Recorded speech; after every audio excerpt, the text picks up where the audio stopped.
Test খেলছে। এটা আমরা এক সিরিজে 1 টেস্টে এগিয়ে আছি।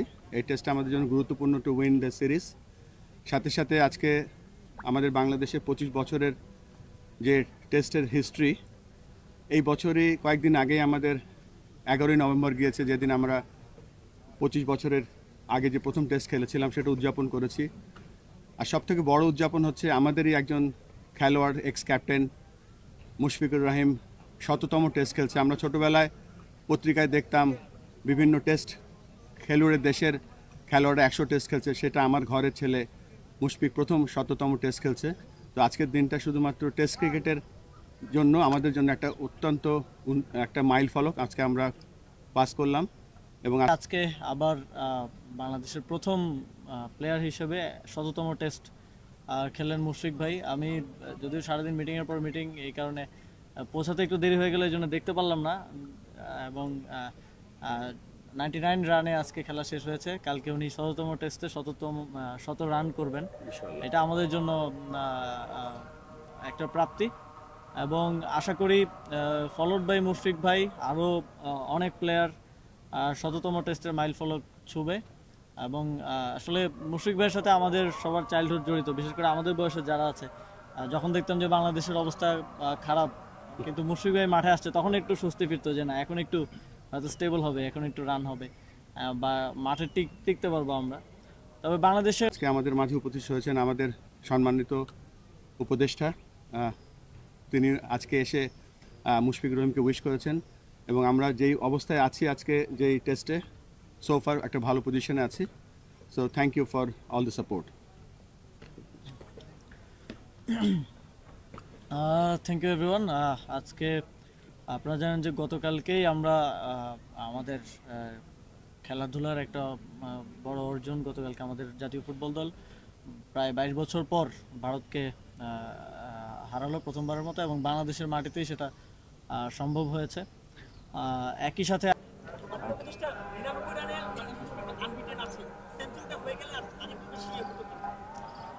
সাসপেন্স থাকা ভালো। আগামীকালকে আশা করি ইনশাল্লাহ সেঞ্চুরিটা হয়ে যাবে। এবং 100তম টেস্টে মুশফিক ভাই 100 রান করার মাধ্যমে বোঝা যাচ্ছে যে ওনার মধ্যে এখনও খেলা বাকি আছে, এবং এটা 100তম টেস্টেই থামবে না, এটা সামনের দিকে আরও আগাবে। ক্রিকেট একটা ফেজ থেকে আরেকটা ফেজের দিকে যাচ্ছে। আমাদের একটা গোল্ডেন টাইম আমরা পার করেছি, এবং সামনে সবসময় একটা ভালো সময়ের পরে আবার নতুন করে দাঁড়াতে একটু সময় প্রয়োজন হয়। আমরা মনে করি যে ক্রিকেট এখন রাইট লিডারশিপের হাতে আছে। আশা করি ফিউচারে আমরা ভালো করব।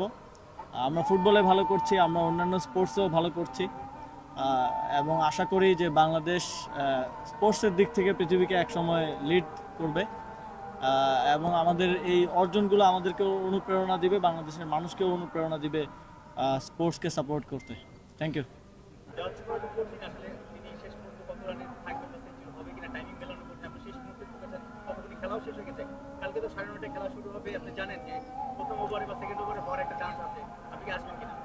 আমি সর্বোচ্চ চেষ্টা করব।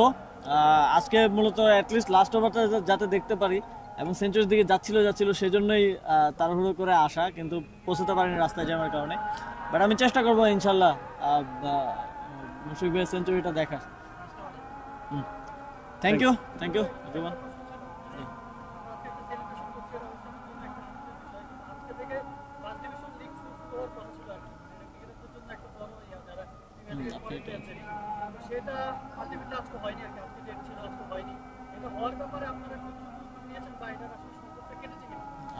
আমরা আলোচনা করছি এবং যাতে খেলাটা হয় সেই ব্যবস্থা করছি। তো আমরা সিসিডিএম এর সাথে বসে সিদ্ধান্ত নেব। Thank you everyone.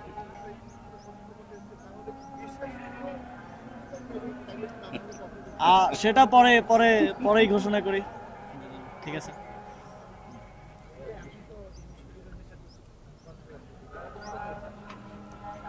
না, কথা হচ্ছিল, বলছিলাম এটাই যে আপনি যখন মাঠে নামতেন তখন আমাদের মনে হতো যে এখন একটু বাংলাদেশ বোধহয় ভালো করবে। এই জন্যই তো এই নামটা দর্শকদের পক্ষ থেকে বা ফ্যানদের পক্ষ থেকে যে মিস্টার ডিপেন্ডেবল, তো আমরা ডিপেন্ড করতাম, এটাই ওনার সাথে আলোচনা করছিলাম আর কি এই বিষয়ে।